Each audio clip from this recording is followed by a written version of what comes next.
all kinds of ones where we're living together in the same house again. I'm like, where's David? Of course, I've had upsetting dreams since I left Kody, but sometimes I dreams and nightmares, mind you.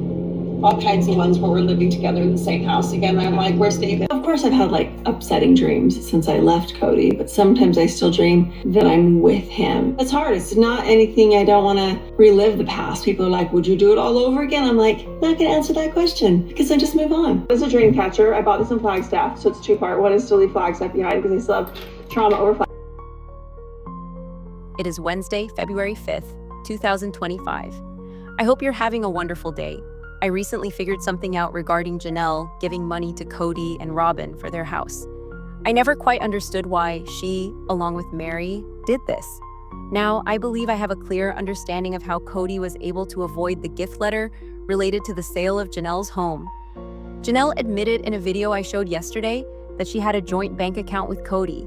If she sold her home in Las Vegas and deposited the proceeds into that account, then both she and Kody had access to the money. When you are a joint owner of a bank account, either person can transfer funds in and out freely. Christine mentioned in a recent episode that when Janelle sold her home in Las Vegas, she directed the proceeds toward Robyn and Kody's house.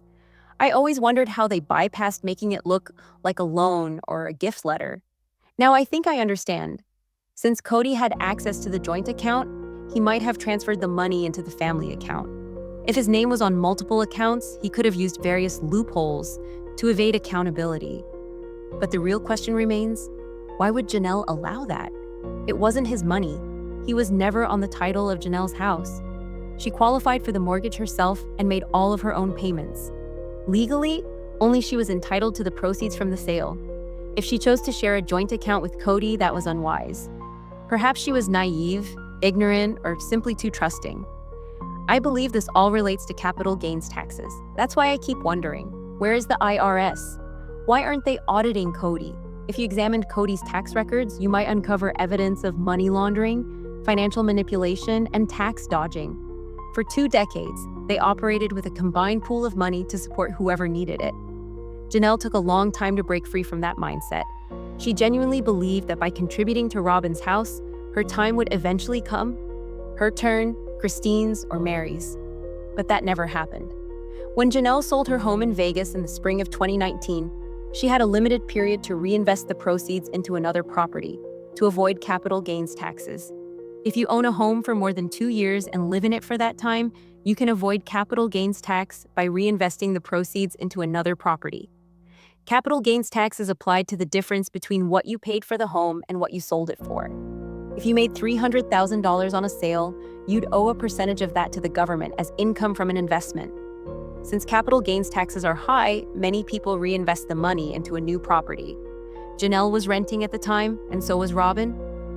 Around that period, Kody and Robyn's rental agreement in Flagstaff ended, and they needed a new home. That's when Kody insisted they buy a house. I have always believed that Kody purchased Robyn's house to help her avoid capital gains tax. Once Robyn sold her previous home, he wanted to ensure she reinvested the profits into another property. For Janelle, her home equity would have been subject to capital gains taxes unless she reinvested it. Kody likely convinced her to contribute the money toward their new house, promising it was an investment. He assured her they had no plans to live there long term. Instead, they would eventually build on Coyote Pass and turn Robyn's house into a rental property. However, that never happened. Janelle never bought a new home, and they never built on Coyote Pass. Janelle believed Kody and Robyn would pay her back, but they didn't. Instead, the money went directly into Robyn's home. Dealing with Kody in financial matters is always terrible. Eventually, Janelle realized that the family finances were no longer meant to benefit everyone. Kody and Robyn often attempt to revise history about who paid for what. It's heartbreaking because they come from a cult where men take all the money while the women, brainwashed into submission, believe they must serve their husbands as religious leaders. In their belief system, the legal wife holds a superior status while the other wives are merely concubines. Their primary role is to bear children for the king, in this case, Kody. In many polygamous families, relationships beyond procreation are minimal. The husbands aren't very present. Some men might make an effort, but generally, there is always a favorite wife. In Kody's case, he clearly favored Robyn. Instead of embracing polygamy as before, he shifted his priorities entirely. Many of Kody's friends have similar arrangements, where their additional wives live in separate states or cities and only see them when they are expecting children. The men are often absent and the women continue to hand over their money. Janelle was never the favorite. She bore Kody 6 children, but because they were disobedient, Kody disregarded her. He punishes Janelle for her children's actions and for not being entirely submissive to him and not going and doing what he wants. And what blows my mind in all of this is if Janelle could see this all happening. She saw it way back in Vegas, why she didn't just say, I'm going to have my own separate bank account. Kody and we're good, and we can still do a joint account for the family, but I want you off my account. We'll just do separate accounts. That's what I would have done, but I don't know what her belief was around that. But she says she catches on too late. Kody rewrites history. Of course, Kody and Robyn are going to rewrite history. Do you think they're going to admit that we scammed you? But Robyn gets really offended. Check this out. This is a tough conversation for me because I'm just like, wait a minute. We worked together for so long and I helped so much these earlier years. Like for me, it's like feels balanced. I tried to help Jay buy Y house and she got mad at me. She went to that RV lifestyle, I guess. Now that everybody's broken up, they want to say I didn't get something or I gave something, but you didn't. We were just making sure everybody was taken care. There's a different producer on the show this year, and that's because Tim Gibbons left. So the original producer ran away because the show blew up and all of the family members split.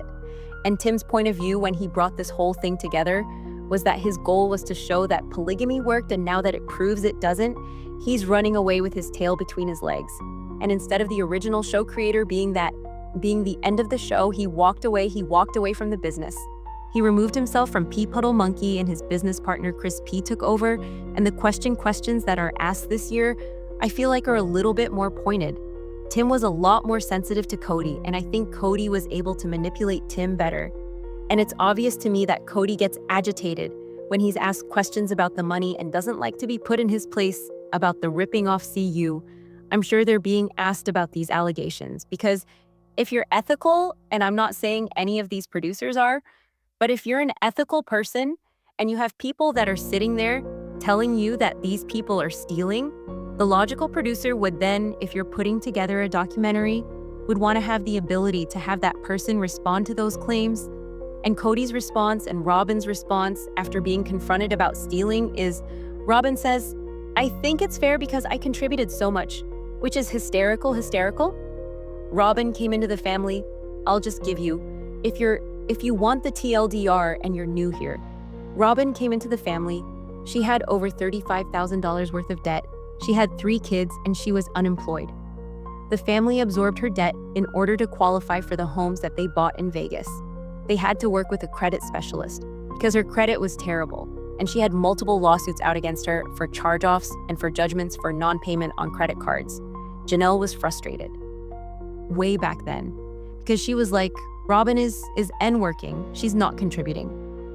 Robyn never held a job outside of my sister of sister wives, to be fair. People love to say that Robyn didn't work. Every woman on the show worked. This is their job. Sister Wives is their job. Some of them had to work outside of Sister Wives because Kody wasn't distributing the money. Robyn never had to have employment. She had my Sister Wives closet, but Kody decided to stop investing in it, and he admitted that he stopped investing in it because it wasn't making money. And so Robyn doesn't have another job. He's never allowed her to have another job. After my Sister Wives closet went kaput, she doesn't sell anything for MLM. She doesn't have any direct sales. She doesn't have another job. She has no social media presence. She's not on Instagram. She sometimes posts on Pinterest, but she's reclusive. And I think that's by design because that's how Kody wants it, because he's very controlling. So she didn't contribute other than being on the show. She brought her kids and she brought herself and she contributed, but she did not contribute more than anyone else. And for her to say it's fair is laughable because we all know now that they were getting art. Kody was getting art for her. Kody was getting rings for her. The woman on one hand has a diamond ring that's probably got 2 carats on it, and on the other hand is wearing a $5,000 gold ring that's made by Dav Yeeman. I know that she has a Rolex watch that she wears. All of her jewelry is usually Tiffany's, her earrings and her necklaces. Her house is packed to the brim of art with statues, with geodes. Her her home, all of this. So for Robyn to say she thinks it's fair, how Robyn? How is it fair? Please explain to me. Robyn Janelle does not have a $5,000 David Iman ring. Janelle doesn't have a diamond wedding ring or engagement ring. Janelle doesn't have a house filled with art. Janelle doesn't have a home that she owns. Janelle doesn't have a Rolex. She doesn't wear really expensive jewelry. Robyn, how is it fair? Please explain. This is where I wish the producers would push back and say, can you explain to me how it's fair? Because they're allowed to just say this bull crap and everyone knows they're not fair. And then when they're confronted with it, they're allowed to leave. And then they're also giving Kody this redemption arc, trying to make him look like a good dad because he's gonna help baptize Aurora. And the whole Aurora thing with the baptism is so weird to me and so gross. And like how she always cries when she's around. Kody creeps me out. It's like she's got a trauma bond to him, I think, because Robyn ripped away her biological father and M made her actually get Kody as a father. But like, I don't think the producers realize how nasty it looks to see Kody and Robyn living this affluent lifestyle. And then you have these other women scrambling to figure out how they're gonna do life. And then the production knows that the fight is over the money, and then they're not allowed to say that we're actually fighting over the income of the show, we're fighting over the assets and the business money of the show. They're not allowed to say that. So they have to call it their family account. They're not allowed to say that they're buying Coyote Pass for business purposes. So it's a storyline. They're not allowed to say that fighting over the end of a business and the end of the show money. It's like, I don't know how these producers can sleep at night helping Kody rip off these women. If I were on this crew, I would quit. There would be no amount of money you could pay me to help Kody rip off these women. It's so gross. So Robyn lies about everything being fair. Kody lies that he hasn't ripped anyone off, and Kody will never acknowledge that he owes anyone money because in Kody's eyes and mind, he owes no one anything, and Christine has trauma anyway. What are your thoughts? Let me know in the comments below. Make sure to give this video a thumbs up. Make sure to subscribe to my channel if you haven't subscribed and click the bell so you never miss a video. Thanks so much for watching. Bye, guys.